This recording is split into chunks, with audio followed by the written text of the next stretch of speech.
Welcome back. Now on the sidelines of the BioAsia Summit, Dr. Reddy's subsidiary Aurigene Pharmaceutical Services, which is involved in the Contract Research Development Manufacturing Organization or CDMO, offering truly integrated CRO and CDMO services for all the small and large molecules to global innovative pharma and biotech companies, spoke with our colleague Vinni on the CDMO opportunity and the growth potential. Listen in. If you look at the global CDMO industry, it's roughly about 140 to 150 billion.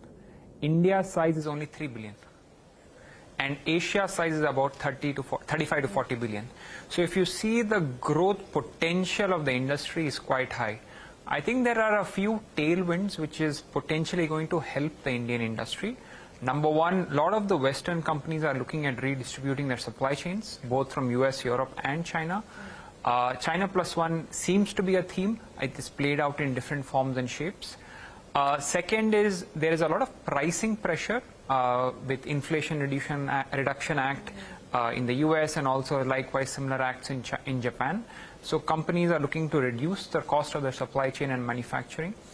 And I think there is a growing talent base in India, especially with chemistry and chemical engineering. And I think a combination of these three factors is enabling the industry to grow. So I think that is the big potential for the industry. For us to be less than 3% market share to hopefully at least 10 to 12% over the next sort of decade or so. This is for the industry as a whole. For the whole industry, yes. And for you, what are you aiming at the company? So if you look at if this plays out, we are looking at roughly 14 to 16% CAGR for the next sort of 5 to 6 years for the industry. So as an aspiration, obviously, we would like to be well above that industry curve. 16% at least. So we hope to be at double-digit CAGR, compounded annual growth rate for the next sort of 5 to 6 years. So around 20%. Sure. I could say that. Yes. At least. Yeah. Yes. I would. I hope my CFO is not watching, but yes. But yeah, we would hope to be above this 15% CAGR mark, and that's our internal benchmark. Sure. Minimum. What I want to know is the China plus one opportunity, which we talk about, and it's there across sectors.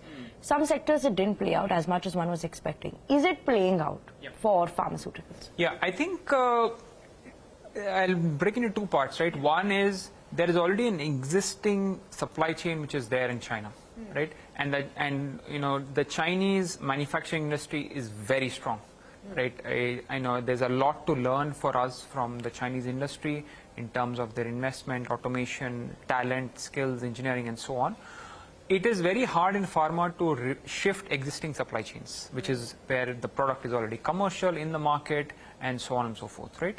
What we are seeing more and more is when a new product is being discovered, or new supply chains are being formed, then there is a preference to not have that in China, right? I would not say it is 100% to all companies, but I think it is much more than what it was, say, 2 to 3 years back.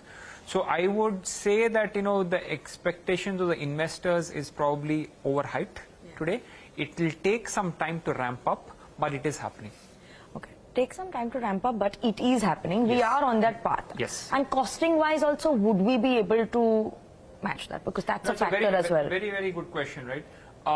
If you look at structural factors, there are some structural factors where China is probably better placed than India as a whole. One, first and foremost, cost of capital is lower. And the CDMO industry and manufacturing industry is very capital intensive, right? Second is there's a very good supply ecosystem within China, where it is slightly cheaper than here in India, right? So they have some structural factors which make them much more competitive when you look at large volume, early stage sort of reactions. However, I think by combining our innovation abilities combined with our strong sort of talent pool, I think we can be at par, right? I would not say that we will be better in terms of purely on cost, but I think we can definitely be at par. I think if you look at it, customers also value other factors when making a decision beyond cost, which is on transparency, communication, openness, and I think that is there within our innate sort of service culture of our industry in India. And I think on those factors, companies are coming to India when they visit our facilities, they feel that okay, this is on par with any manufacturing site globally. Okay. Right. One of the customers told us when they visited our biologics facility that I could be in California or in Hyderabad right now. Right. So once they see the campus, see the facilities, what we have to offer, what we have already invested, I think then the companies are opening up, and that is where we see that as more and more companies come to India, they will see the opportunities there for them to trust us with their products, with their novel molecules as well. So those inquiries are getting converted to clients, right? Because we know that everyone is getting a lot more inquiries because of China Plus One or what's happening in Russia. Everyone wants to move a bit and focus to other countries. Is that client being converted? Few companies have mentioned about it, that they are getting clients from US and UK. Is that happening for you as well? It's a very good question. I think I would say inquiries on average are about 50 to 60% higher compared to the last couple of years, and we are seeing that consistently over the last few quarters. Conversions are happening, but in pharma they will be slow, right? What we are seeing is existing customers who already have established their trust with certain partners adding more and more business over there, and entering a supply chain for a new customer typically has a 1 to 2 year cycle. It is a combination of convincing the management, various audits, safety, quality, sustainability, various audits, and then you actually start the work. And then that's only the validation phase. The real money happens many years later.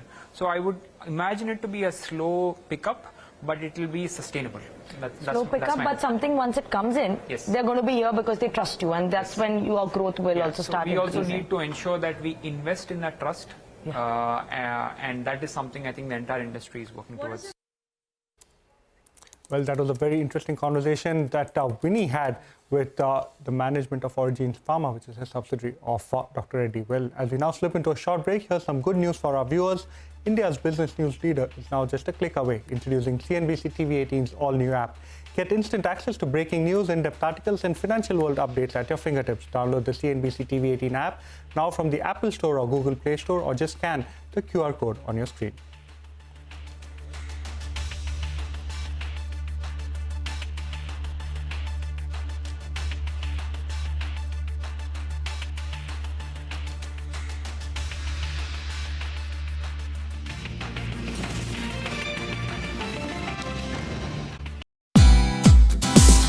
Hey, thank you for watching this on CNBC TV18. Hope you liked it. For more such interesting news and updates, follow CNBC TV18 on all the social media platforms.